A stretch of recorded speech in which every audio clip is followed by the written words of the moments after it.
didn't mean to frighten anyone. You're a bit late for that! Then there were 3 more murders. So who's dead? Let's consider each murder one by one. It was a murder mystery, a parody, a puzzle, and at first a box office failure until it wasn't. In 1985, Clue hit theaters with not 1, but 3 endings, 6 suspects, 1 unforgettable butler. Behind the scenes, nothing was certain. The director didn't want the job, the studio had no clue how to market it, and one actress improvised a line that broke the cast in half. These are 15 crazy facts about Clue, the only movie that asked audiences to pick a killer, then changed the rules mid-game.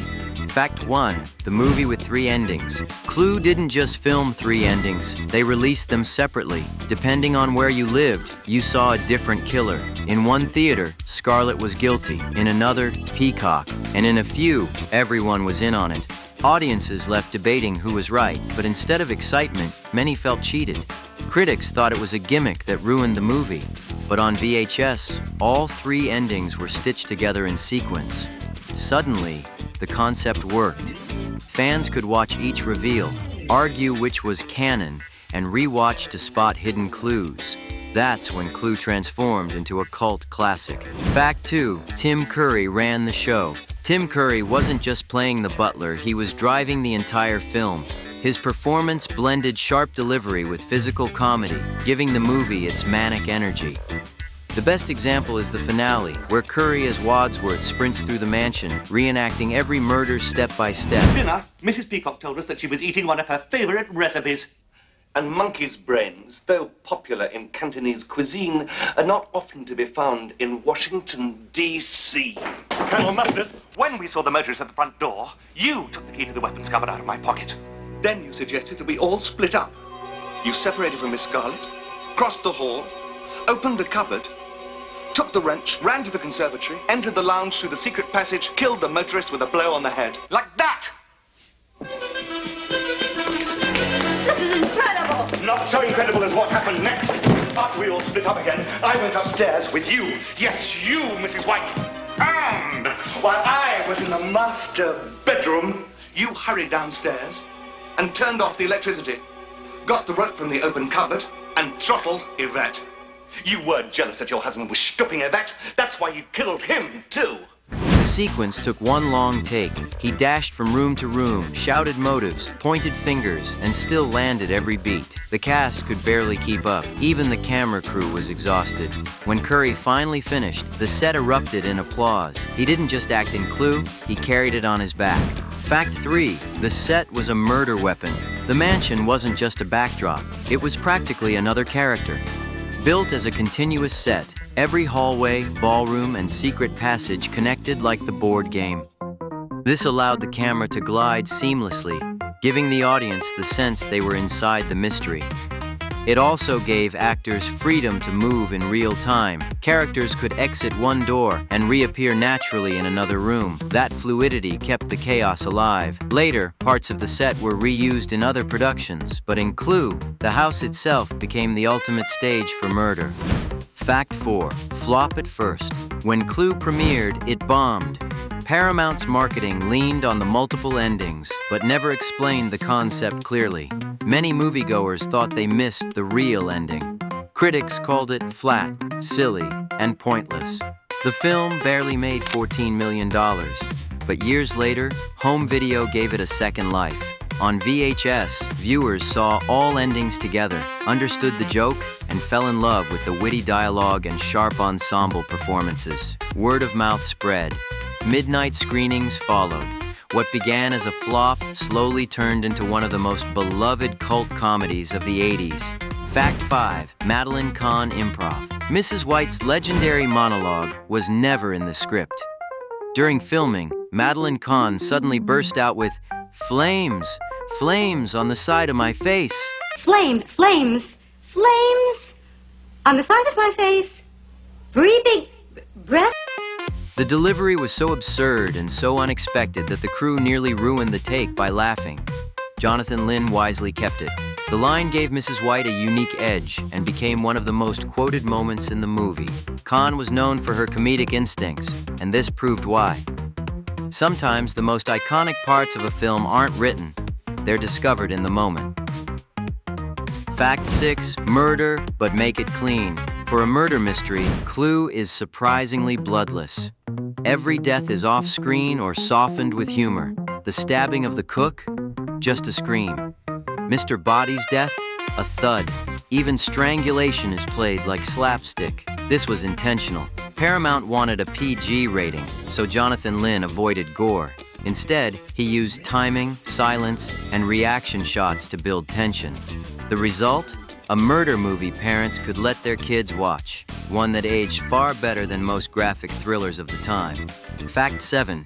Everyone got paid the same. In Hollywood, stars usually fight for top billing and bigger paychecks, but not here.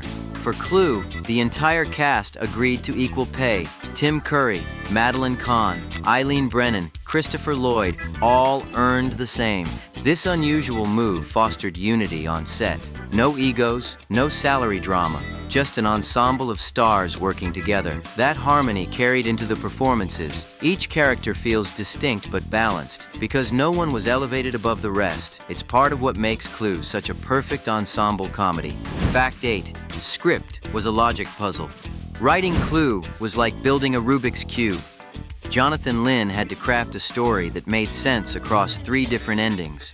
Every character's motives, lies, and movements had to fit no matter who turned out guilty. It meant no wasted dialogue, no contradictions. Even small details, a glance, a misplaced item, had to align with all outcomes. That's why the movie feels so airtight and why it holds up to repeat viewings. With each watch, you spot new details, yet the logic still works. Fact 9. The house was a maze. The mansion was more than a set. It was a maze. Secret passages actually worked, letting actors dash through in real time. Sometimes, cast members genuinely got lost between takes. Jonathan Lynn used this to enhance the comedy. When characters panic, sprint, or disappear, it feels authentic. The house becomes alive, almost like another suspect in the story. Few comedies went this far for authenticity, but it paid off. The mansion feels like a puzzle in itself. Fact 10. Mr. Green's final line. Michael McKean's last line is unforgettable. I'm gonna go home and sleep with my wife. Okay, Chief, take him away. I'm gonna go home and sleep with my wife. It wasn't in the original script. Added late, it gave the movie one last twist. Delivered with perfect deadpan, it completely redefined Mr. Green's character. The crew struggled to film it without laughing, but once they nailed it, everyone knew it was the perfect final gag. A surprise ending for a movie built on surprises. Fact 11. Director didn't want to direct. Jonathan Lynn wasn't supposed to direct. He was a writer, not a filmmaker. Producer John Landis convinced him, promising full creative freedom. At first, Lynn was nervous, but his theater background gave Clue its rhythm, like a stage play with cameras. Ironically, Lynn's hesitation became his strength. He focused on pacing, dialogue, and ensemble balance. Looking back, Clue remains his most famous work, the movie he never wanted to direct, but the one that made his name in Hollywood. Fact 12. Music changed per ending. Composer John Morris faced a unique challenge. 3 different endings, 3 different scores. Scarlett's ending had darker notes. Peacock's leaned dramatic, while the "everyone did it" finale was playful. Most viewers didn't notice consciously, but the music shaped how each reveal felt. It's another subtle detail that made the multiple endings more than just a gimmick. Fact 13. Silence is suspicious. Instead of wall-to-wall music, Lynn used silence to create suspense. A creak in a hallway, a sharp breath, a door slowly opening, then sudden chaos. The pauses made audiences lean in, expecting horror, only to be hit with comedy. This technique, borrowed from thrillers, made the laughs land harder. In Clue, silence wasn't empty, it was a weapon. Fact 14. No franchise. Paramount hoped Clue could start a series. New mysteries, new casts. But after the box office flop, those dreams died. Ironically, its failure preserved its magic. With no sequels, no spin-offs, Clue stands alone. One perfect mystery, untouched by weaker follow-ups. Fans embraced it even more because it remained singular. Fact 15. It's smarter than it looks. On the surface, Clue is silly slapstick, but underneath, it's crafted with precision. Jonathan Lynn staged every gag like a chess move. Each joke is set up, each camera movement deliberate, each reaction perfectly timed. The mansion isn't just scenery, it's part of the strategy. The characters, though absurd, all serve the bigger puzzle. That's why Clue has endured. It may look like chaos, but it's actually brilliant design. Every step, every gag, every move, carefully crafted. Clue wasn't just playing around, it was playing chess with a candlestick. If this made you laugh or rethink the game, hit like, subscribe, and tell us in the comments, which ending do you think was real?